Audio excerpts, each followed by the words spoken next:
Sous les apparences d'une romance délicate, Audition tisse patiemment sa toile pour mieux nous entraîner dans l'un des basculements les plus glaçants du cinéma japonais.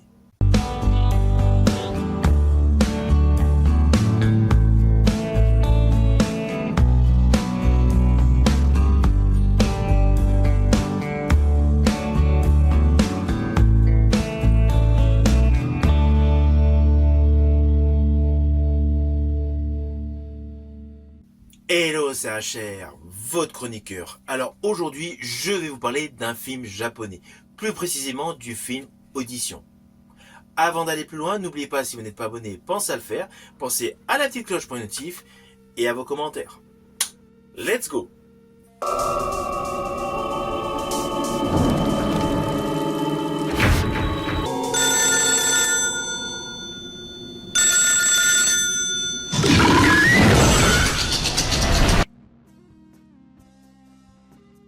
Alors dans l'histoire du cinéma, il y a pléthore de films qui frappent par leur violence, d'autres par leur image. Ce film Audition est un film incontournable, mais qui frappe psychologiquement. Alors pourquoi, me direz-vous?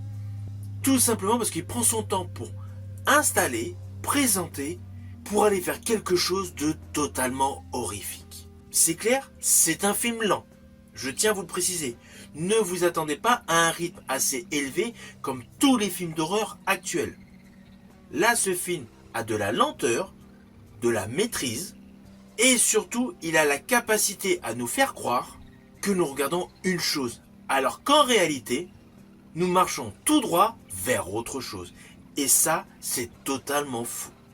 Réalisé par Takashi Miike, Audition est devenu un véritable classique du cinéma japonais contemporain. Alors, il est souvent classé dans le registre horrifique, pourtant le réduire juste à un film d'horreur est selon moi injuste. Car ce film a plusieurs styles, ce qui en fait d'ailleurs toute sa richesse. Tant sur les genres, tant sur la mise en scène, il y a une dualité. Il y a le côté romance, et il y a le côté horrifique. Il y a le côté mise en scène et le côté narration. En fait, ce film, sur toute sa durée, a un double mouvement. Et implicitement, il offre une illusion romantique qui s'effrite. Alors, avant d'aller plus loin, fiche technique de ce film. Alors, son titre à l'international est Audition. Il est réalisé donc par Takashi Miike. Alors, désolé pour la prononciation.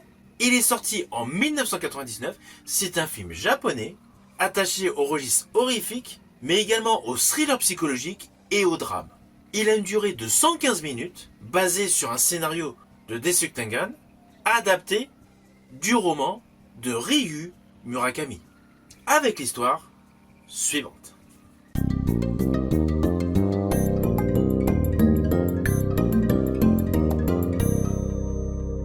Alors naturellement, je vais vous le faire de manière simpliste. Dès le début de ce film, nous découvrons le personnage Shigeharu Aoyama, qui est un veuf solitaire. Il est encouragé par son fils à refaire sa vie. Son métier est producteur de télévision et il accepte la proposition un peu douteuse d'un ami d'organiser une fausse audition pour un projet de film, afin tout simplement de rencontrer plusieurs femmes convenables et implicitement refaire sa vie. Parmi les candidates, une jeune femme discrète, mystérieuse, attire son attention. Assez rapidement, il reprend contact avec elle à la suite de l'audition, il sympathise et en apprend un petit peu sur elle. Il est touché par sa douceur et surtout son origin story tragique. Et là commence une relation délicate, fragile, tendre, presque idéale. Mais derrière cette histoire d'amour naissante se cache une inquiétude latente, car il y a des incohérences qui commencent à apparaître. Et là, tout va basculer. Alors, je vous rassure, je n'irai pas plus loin sur le plan scénaristique. Mais sachez voilà, que tout le début de ce film a une grosse première partie, pratiquement 1 heure, qui est plus attachée au registre romantique, avec la présentation des personnages. On pourrait même se dire que tout le début de ce film est un mélodrame classique japonais. Les cadres sont stables, les dialogues sont calmes, il y a même beaucoup de pudeur qui émane de ce long métrage. Alors, le faux casting est filmé avec ironie, mais sans agressivité. On observe les différentes candidates, donc se présenter. On perçoit le malaise moral de la situation. Situation où un homme, en fait, sélectionne une femme. Il y a un petit peu la notion d'objet. Tout est feutré. Et c'est précisément là que le film est brillant. Il installe une fausse sécurité.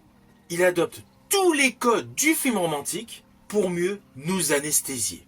La rencontre avec le personnage féminin est filmée avec délicatesse. Les regards sont timides et les silences sont lourds de promesses.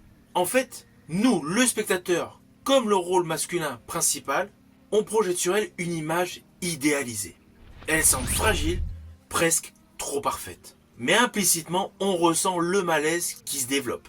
Alors il y a un plan séquence avec un téléphone qui est selon moi troublant. D'un côté, nous avons l'homme qui appelle la jeune femme dans l'espoir de pouvoir la voir, de faire un dîner avec elle, d'en apprendre davantage sur elle. Et parallèlement, on découvre la jeune femme qui était toujours fragile, timide, très introvertie dans toute la première partie du film.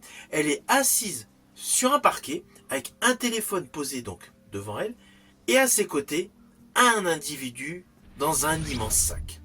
Là, on se dit, il y a un problème. Alors, le plan séquence est totalement extraordinaire car ce sac, ce pack mystérieux, on n'en sait pas davantage. Ce plan séquence ne montre rien de violent sur le fond. Et en plus, il n'y a aucun effet sonore brutal. Il repose uniquement sur la tension visuelle. On se demande, on réfléchit, mais qu'est-ce qu'il y a dans ce sac? Du coup, on comprend qu'on n'est plus du tout dans le registre romantique. Là, on bascule vers un thriller psychologique. Surtout que la jeune femme, en fait, attend le coup de fil. Donc, elle n'est pas venue par hasard. Toute la rencontre qui a été faite dans la première partie du film n'était pas du tout du hasard. Et selon moi, ce plan séquence est vraiment la grosse qualité de la réalisation de ce film. Car en fait, on a basculé dans un nouveau genre, dans un genre qui est beaucoup plus terrifiant, beaucoup plus anxiogène, beaucoup plus angoissant, mais il n'y a eu aucun jumpscare. Pas de musique agressive. En fait, tout est dans la perception visuelle. Et donc là, le film change radicalement de style en réalisation. Ça devient beaucoup plus angoissant, beaucoup plus sombre, beaucoup plus froid. À cela s'ajoute, après, dans le déroulé de l'histoire, des flashbacks précisant l'origine story de la jeune femme pour nous faire comprendre tout simplement son comportement, puis nous basculons dans de l'horreur véritable, de l'horreur gore. En fait, dès le début du film, on a une progression et un gros changement de style. Au début, le problème du producteur de télé qui recherche tout simplement à refaire sa vie, donc histoire plutôt contemporaine.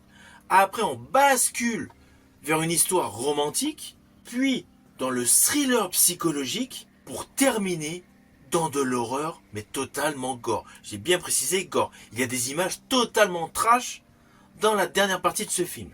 Et c'est ça justement ce qui est surprenant. Car en fait, tout ce film a une progression assez lente. On avance pas à pas. Mais en fait, c'est le rythme de la vie. Il n'y a que dans les films où c'est tac tac tac tac tac super rapide.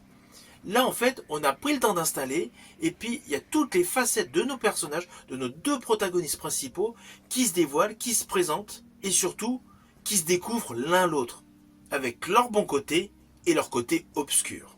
Et du coup, ce film, Audition, au-delà du film de genre basculant dans de l'horreur, il représente également une critique sociale.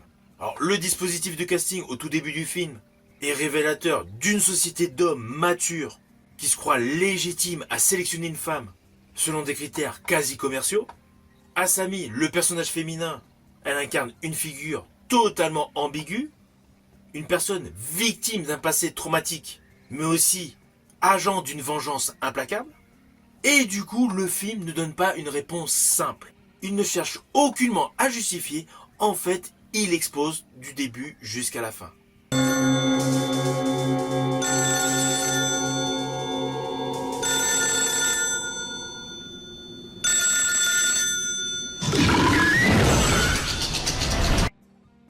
Alors au final, naturellement, c'est un film que je vous invite à découvrir.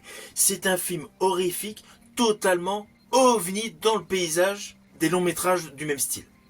Alors oui, il est essentiellement pour tous les aficionados de films Franc-Masia et également de films horrifiques. Mais je tiens à vous préciser que même si le final est extrêmement gore, les gens qui ne sont pas fans de films gore, en fait c'est supportable. Et en vrai, on a été préparé à ce final dès le début du film. lorsqu'on leur réfléchit à tout ce qui s'est passé durant le long métrage, forcément, on était amené à voir cela. C'est vraiment un film, selon moi, incontournable. C'est une pépite japonaise qui est disponible sur pas mal de plateformes de streaming, mais également disponible en support physique via Blu-ray et DVD. Si vous l'avez vu, n'hésitez surtout pas à me mettre en commentaire votre opinion. Je vous dis à bientôt pour une prochaine vidéo.